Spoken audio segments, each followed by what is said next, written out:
NTR trust ఆధ్వర్యంలో తలసీమ బాధితుల సహాయార్థం ఒక మ్యూజికల్ ఈవెంట్ అనేది విజయవాడలో ఈరోజు సాయంత్రం అయితే ప్రారంభం ఉంది. ఇక మ్యూజికల్ ఈవెంట్ అనేది ప్రముఖ సంగీత దర్శకులైనటువంటి తమన్ ఆధ్వర్యంలో అయితే జరుగుతున్నట్లు కూడా తెలుస్తుంది. పెద్ద ఎత్తున దీనికి ఏర్పాట్లన్నీ కూడా పూర్తిగా మనకి అన్ని కూడా అయిపోయినట్లు కూడా తెలుస్తుంది. ప్రస్తుతం ఆ ప్రాంగణంలో అయితే ఉన్నాం.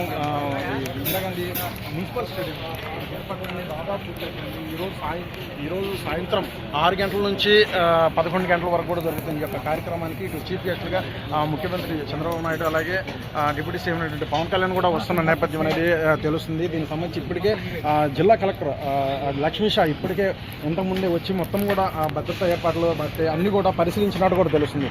ఈ యొక్క ఈవెంట్ సంబంధించి పెద్ద ఎత్తున అంచనాలు ఉన్న నేపథ్యంలో నిర్వాహకులు కూడా అన్ని ఏర్పాట్లు పెద్ద ఎత్తున చేస్తున్నట్లు కూడా తెలుస్తుంది. మనకు విజువల్లో కనిపిస్తున్నట్లు దాదాపుగా 25,000 మంది కూడా ఈ యొక్క ఈవెంట్కి రానున్నట్ల నేపథ్యం, ఈ యొక్క ఎన్నడో జరిగిన నేపథ్యం, ఈ యొక్క గ్రాండ్గా సక్సెస్ అయ్యే విధంగా ఏర్పాట్లు చేసినట్లు కూడా నిర్వాహకులు చెప్తున్నారు. ఇప్పటికే 25,000 మంది ఆ యొక్క టికెట్లు కూడా పర్చేజ్ చేసినట్లు కూడా తెలుస్తుంది. అయితే చూసుకోవచ్చు ఈ ఈవెంట్ ఏ రేంజ్లో ఈ యొక్క గ్రాండ్గా సక్సెస్ అవుతుందనేది కూడా క్లియర్గా తెలుస్తుంది.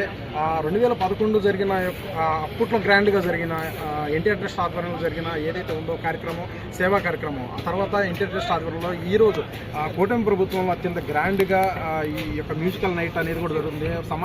సమాజ శ్రేయస్సు కోసం ఎన్టీఆర్ ట్రస్ట్ అనేది ఎప్పుడు కూడా పాటుపడుతూ ఉంటుంది. ఈ పలు సేవా కార్యక్రమాల్లో కూడా పెద్ద ఎత్తున కూడా పాల్పంచుకున్న నేపథ్యం. ఈ నేపథ్యంలోనే ఈ యొక్క తలసేమియా వ్యాధిగ్రస్తుల సహాయార్థం ఈ యొక్క మ్యూజికల్ నైట్ కండక్ట్ చేస్తున్న నేపథ్యంలో ఈ యొక్క లైవ్ కాన్సెప్ట్లో మరి పెద్ద ఎత్తున భారీ అంచనాల నేపథ్యం కూడా అన్ని ఏర్పాట్లు చేసిన నేపథ్యం కూడా ఇంకా గ్రాండ్ సక్సెస్ అయ్యే అవకాశం కూడా ఉన్నట్లు కూడా తెలిసింది. ఇంకా భద్రత దృష్టి కూడా కమిషనర్ కూడా ఈ యొక్క భద్రత దృష్టి అన్నీ కూడా కట్టుదిట్టు చర్యలు చేపట్టినట్టు తెలుస్తుంది. నగరంలో కూడా పలు ఆంక్షలు 2 గంటల నుంచి మధ్యాహ్నం సాయంత్రం రాత్రి 11 గంటలు కూడా ఇక పలు ఆంక్షలను నగరంలో విధించినట్టు కూడా తెలుస్తుంది.